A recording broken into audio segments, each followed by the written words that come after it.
उत्तराखंड में स्थित ऋषिकेश एक काफ़ी सुंदर पर्यटन स्थल है। हर साल हजारों की संख्या में लोग यहाँ घूमने आते हैं। अगर आप ऋषिकेश में घूमने के लिए सुंदर जगह की खोज कर रहे हैं जहाँ आप सुकून के कुछ पल बिता सके तो यहाँ कुछ ऐसे सुंदर पर्यटन स्थल हैं जिन्हें आप अपनी लिस्ट में जोड़ सकते हैं। बीटल्स आश्रम ऋषिकेश के जानकी पुल के पास ही में स्थित है।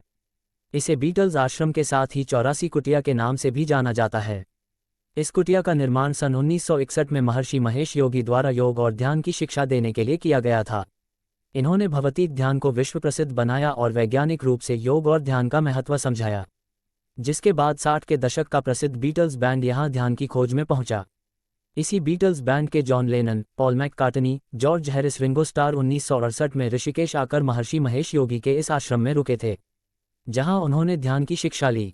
महर्षि सहित इन सभी की तस्वीरें यहाँ बनी फोटो गैलरी में मौजूद है। बीटल्स बैंड के यहाँ आने की वजह से यह 84 कुटिया बीटल्स आश्रम के नाम से प्रसिद्ध हो गई। गर्मियों के मौसम में बीच किनारे बैठना, लहरों को देखना किसे नहीं पसंद। वहीं बीच का नाम सुनते ही हमारे दिमाग में सबसे पहले गोवा का ख्याल आता है, पर ऋषिकेश में भी एक काफ़ी प्रसिद्ध घाट है जिससे गोवा बीच के नाम से जाना जाता है। ये बीच गोवा सा प्रतीत होता है। रेत किनारे इस समुद्र तट पर हमेशा ही भीड़ रहती हैं। सालों पहले विदेश से आने वाले लोगों के लिए यह एक लोकप्रिय पर्यटक स्थल हुआ करता था, पर अब सभी की जुबान पर यह नाम रहता है। ये स्थल पिकनिक स्पॉट सा प्रतीत होता है, जहां पर्यटक धूप का आनंद लेते हुए, पानी में खेलते हुए, साथ ही तस्वीरें लेते हुए नजर आते हैं। ऋषिकेश घूमने आए पर्यटक पटना वाटरफॉल आना काफ़ी पसंद करते हैं। ये वाटरफॉल ऋषिकेश के शोरगुल और भीड़ भाड़ से दूर एकदम एकांत में बना हुआ है। ये वाटरफॉल जंगलों के बीचों बीच है, इसलिए यहाँ कोई भी वाहन नहीं जाता। ऋषिकेश के लक्ष्मण झूला से करीब 6 किलोमीटर की दूरी पर नीलकंठ मार्ग पर यह वाटरफॉल है। इसके लिए सभी को करीब 3 किलोमीटर का ट्रैक करना पड़ता है। पटना वाटरफॉल के आसपास छोटी छोटी 2 से 3 दुकानें भी हैं, जहां आपको कोल्ड ड्रिंक, चिप्स और नमकीन उपलब्ध हो जाएंगी।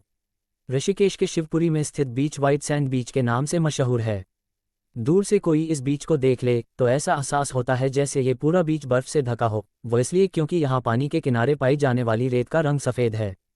इसी वजह से सभी इसे व्हाइट सैंड बीच के नाम से जानते हैं। अगर आप ऋषिकेश घूमने आए हुए हैं या फिर आने की सोच रहे हैं तो इस बीच का दीदार जरूर करें। ये यकीनन आपकी ट्रिप को और मज़ेदार बना देगा। ये बीच ऋषिकेश से करीब 9 किलोमीटर की दूरी पर स्थित है। ऋषिकेश तपोवन से 3 किलोमीटर की दूरी पर एक वाटरफॉल है जिसे सभी सीक्रेट वाटरफॉल के नाम से जानते हैं। ये वाटरफॉल शहर की भीड़भाड़ से दूर एकांत में जंगल के बीचों बीच है। एक और चीज़ है जो सभी का ध्यान इसकी तरफ आकर्षित करता है, वो और कुछ नहीं बल्कि इस वाटरफॉल की सुंदरता है। तपोवन से करीब 3 किलोमीटर की खड़ी चढ़ाई पर एक के बाद एक 3 वाटरफॉल आपको दिखाई देंगे। ये वाटरफॉल सीक्रेट वाटरफॉल के नाम से जाने जाते हैं।